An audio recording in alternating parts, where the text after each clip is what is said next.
శ్రీ రామోజీరావు గారు ఆయన జీవితంలో ఈ కంపెనీలోనే నేను హీరోని అయ్యాను, ఉషాకిరణ్ మూవీస్లోని. అలాగే జీవితంలో కూడా ఎన్నో విషయాల్ని వారు ఒక బిడ్డలాగా వారి దగ్గర కూర్చోబెట్టుకుని నాకు ఎన్నో విషయాలు నేర్పారు. వారు రిపీటెడ్గా అనేక సార్లు చెప్పిన ఒకే మాట, ప్రసాద్, నీకు గుర్తింపు లేని చోట నువ్వు వెళ్ళకు, నిన్ను ప్రేమించిన చోటకే నువ్వు వెళ్ళు అని ఎక్కువసార్లు చెప్పేవారు. అయ్యా అలాగండి, తప్పకుండా. ఈ రోజున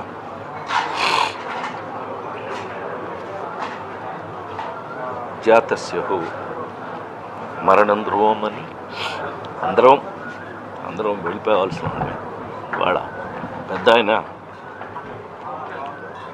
ప్రేమగా పెద్ద ఆయన అని పిలుచుకునే శ్రీ రామోజీరావు గారు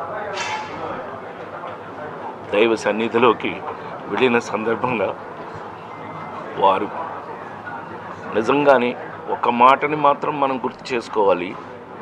అంతటి మహానుభావుడు ఈ దరిద్రపు చెత్త రాజకీయాల వల్ల చివరికి మన శోభ అనుభవించి వెళ్ళారు.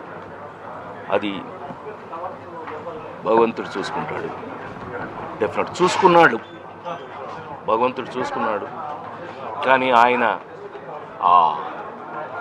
ఆ గెలుపు, ఆ నిజ గెలుపుని ఆయన అనుభవించి ఆ సక్సెస్ని ఆయన చూసే వెళ్ళారు. ఆ విషయంలో చాలా చాలా సంతోషం. ఆయన అనుకున్నది సాధించి మరి వెళ్ళారు. వారి మనశ్శాంతి, వారి జీవితంలో వారు ప్రపంచం బతికున్నంత వరకు కొంతమంది బ్రతుకుంటారు, అందులో శ్రీ రామోజీరావు గారు ఒకరు. అది ఒక చరిత్ర.